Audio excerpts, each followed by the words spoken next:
Hello. So this one is brought to you by Moi, aka me. And the only reason why I'm here during the beginning is because we do have some warnings. Warnings of this chapter has mention of suicide and blood and yandere behavior. So anyways, those are my warnings. But anyways, I hope you guys enjoy. Deku was married to one of the princesses, the youngest to be exact. She was the prettiest of the three. The emperor had 4 children, 2 daughters, and the son, then you. You may be asking why.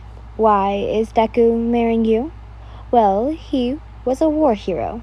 The emperor said that he would let him marry you if he had won, and he did. He remembers the wedding day, grabbing your hand and walking you to the house he just bought, playing in the garden, picking flowers, playing in the pond with the fish, butterflies, dragonflies. But he looked at your sleeping face, holding your cheek, looking at your beautiful face. He finally got up and got dressed and went out to the town. All the girls looked at him and wished to be you, his wife. He then walked to the shop for jewelry and bought something for his wife, his gorgeous, sweet, and innocent wife. He also bought groceries on the way back. He walked back home and heard someone call out his name from behind. "Midoriya, it's been some time." He looked to see who it was, and it was Kirishima. "Oh, hello, Kirishima. How have you been?" he asked. He walked up to him and stopped in front of him. He asked, sorry, what? "Got my wife a gift," Midoriya smiled. "Why are you walking this way?" he asked. Midoriya, by the way, sorry. "I have a meeting with Yin about the trade routes still. She's the one who's in charge, after all," he chuckled, as both of them walked towards Midoriya's house. They got there, and Midoriya opened the front door, calling to you. "Yin, dear, I'm home."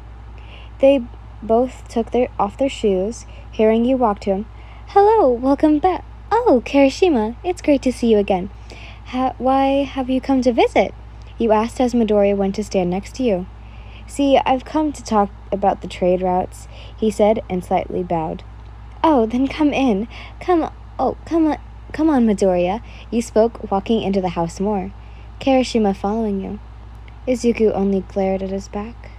He thought one thing, and one thing only: a maggot. "So, we wish to do that?" Kirishima spoke as you looked at the safest route to the trade connection. "I can do that. It seems perfect. I'll tell my father that I accept it. But I do worry about the town." Kirishima looked confused. "See, people have been trying to kill off a demon. No matter how hard they try to pierce through it, it grows back, the flesh it just lost." You sighed. "Well, that's creepy," he spoke, now worried. "Before you send people, let me think about a safer route, please." You smiled at him, and he only nodded.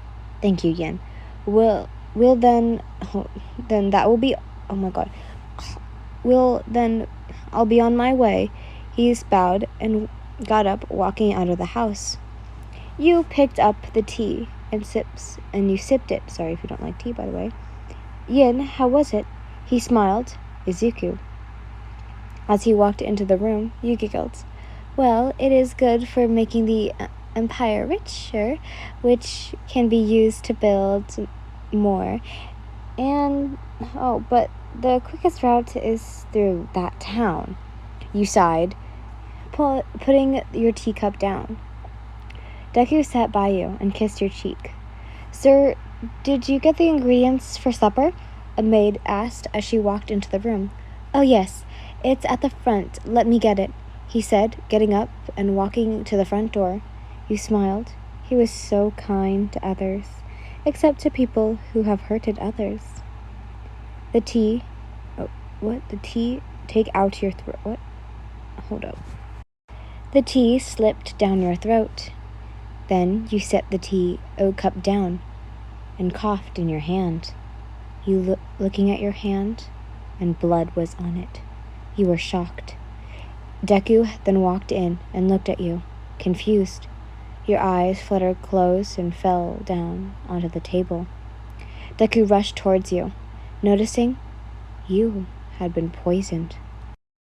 Years later, Deku passed by a coffee shop, and he stopped in his place. He looked over and saw you. You were drinking something and writing on the paper. He only stared at you. You looked the exact same as back then. He then walked in and spoke to you. Hey, I know this is weird, but I feel like I've seen you before. He chuckled and scratched the back of his neck, standing in front of you. You looked up and seemed to be shocked. You do look familiar, but I don't think I've ever seen you before. You giggled. Sorry, but may I sit here? He asked, motioning to the seat opposite of you. You giggled. Well, as long as you're not a creep. He sat down, and the two of you caught both of you looking into each other's eyes, then looking away with both a blush on your faces. Here's my number. You blushed, writing down your number and giving it to him. I don't know why, but I feel safe and something else around you. You blushed. Your blush seemed to grow. Deku brought out his phone and placed it in, then texted you. That's mine. He was all red. You giggled. Hey, why not we schedule a date? Maybe this weekend? At a movie theater? He was getting redder and redder. Yeah, I think a handsome man like you, I can have a try. You giggled. His face went redder. Your face was now red as well. Well, I better get to my college class. You sat up. You said, getting up and brushing your hand on his shoulder. His whole body was entirely red now. It had been a couple of months since you met him, and in those months you two started dating. He was so happy to have you back in his life. After years and years without you, he had gone insane. Not to him, though.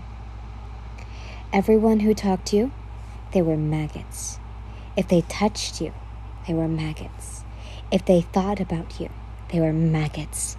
And he would squash every last one so you wouldn't end up the same like last time. Hey, Yin, he said, unlocking your front door. You had made him a key to your apartment because you trusted him. You smiled as you walked over to the front door. Do you have things for supper? You asked. He nodded. Tonight it's my turn. He chuckled. Oh, really? Why? You cooked last night. What's the occasion? You smiled. Oh, nothing. Just wanted to do it. He kissed your cheek. You giggled at that. All right, what do you want me to do then? You asked. Just sit and relax, glancing at the couch, then back at you. All right. You spoke, walking towards the couch. Deku smiled at you as you walked away. He could never let anyone touch your food or drink ever again. If someone gave you food or drinks, he would take it first so you didn't die again. He knows what happens if he eats it, and he would never let you get hurt again. Heck, he would keep you home all the time if he could. Make sure no one sees you, talks to you, touches you, or even thinks about you. But you would have gotten lonely and lose your mind if you were stuck at home. Your loving parents, if you care about them, would be worried sick about you. He could never hurt you. So, what he'll have to do is get rid of those stupid, dirty maggots. He finally finished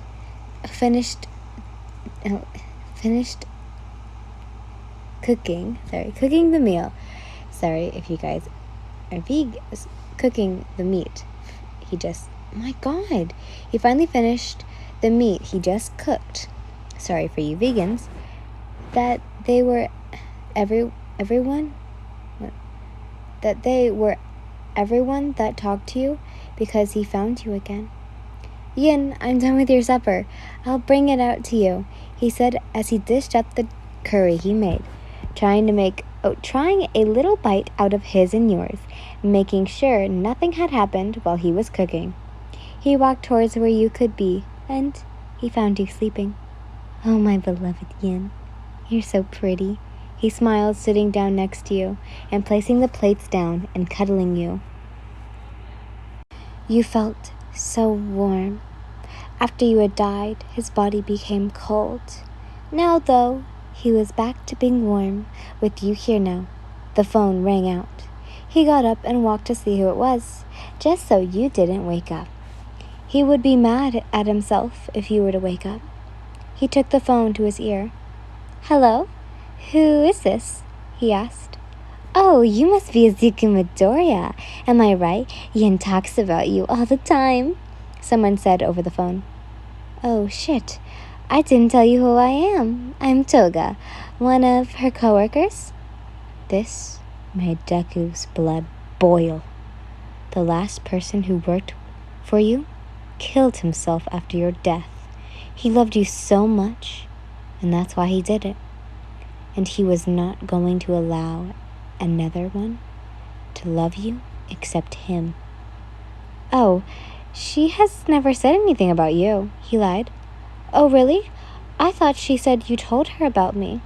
But anyways, I need to talk to her, she spoke, anger filled in those words. No, was all he said, then hanged up the phone. He had a frown on his face. He was not going to let this keep going anymore. He would do anything for you, even if it had to be killing them. He smiled once more, but this time it wasn't no normal smile.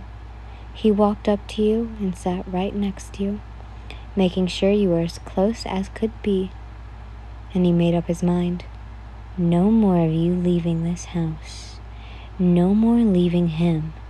He would find you every time you died, and it would all repeat over and over and over and over and over again till he was no more.